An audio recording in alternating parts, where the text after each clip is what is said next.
Donc nous allons voir comment simplifier une racine carrée. Donc par exemple, le but étant de simplifier ici la racine carrée de 50. Donc pour ce faire, nous allons utiliser ici des racines carrées à connaître, racine carrée de 4, racine carrée de 9, racine carrée de 16, etc.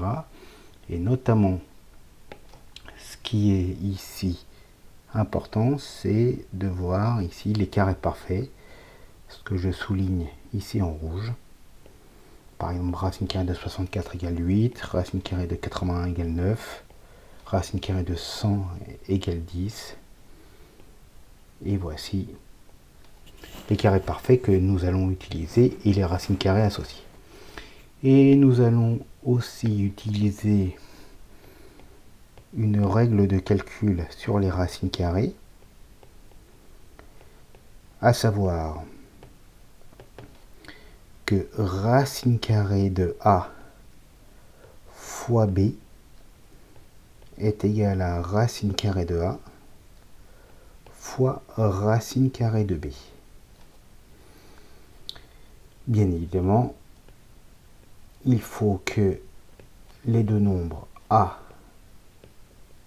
et B soient positifs. Donc on peut voir ici que on casse, on peut voir ici la racine carrée. Bien évidemment, il faut qu'il y ait ici un signe fois. Donc on va utiliser le même principe pour racine carrée de 50, avec, pour simplifier, racine carrée de 50, en utilisant ici des carrés parfaits et le plus grand possible, ce qui est souligné en rouge. Donc 50, on va essayer de l'écrire sous forme de multiplication pour utiliser la règle de calcul. Donc par exemple 50, on peut l'écrire 25 fois 2. 25 étant bien ici un carré parfait.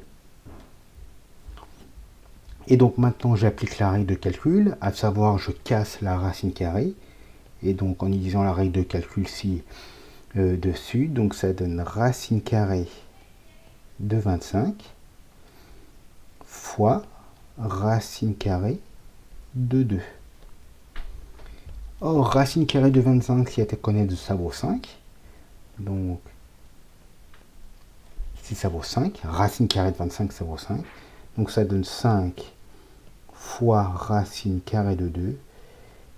Et on a l'habitude de l'écrire 5 racine carrée de 2. On va prendre un autre exemple. Par exemple, racine carrée de 48. Donc le but c'est de trouver 48 comme le produit d'un carré parfait multiplié par un autre nombre. Par exemple, il y a ici 4 fois 12. On a fait 4 fois 12 fait bien 48. 4 est bien un carré parfait. Et il suffit alors d'utiliser la règle de calcul. Donc racine carrée de 4 multiplié par racine carrée de 12. Et racine carrée de 4, ça vaut 2. Donc je l'écris 2 racine carrée de 12. Donc là je vais un peu plus vite. Je cache le signe fois. Bon, en fait, pour cette simplification, il y a mieux. En effet, pour racine carrée de 48, je peux l'écrire autrement, enfin 48, pour qu'il y ait un carré parfait qui soit le plus grand possible. Donc 48, c'est 16 fois 3. Et 16 fois 3, 16 étant bien un carré parfait. Donc j'applique la règle de calcul. Racine carrée de 16 multiplié par racine carrée de 3. Or, racine carrée de 16 vaut 4. Et ça donne 4 racine carrée de 3. Ces deux résultats ici sont corrects, mais celui-ci, disons, c'est le plus simplifié, disons. Donc on a plutôt l'habitude d'utiliser cette partie-là.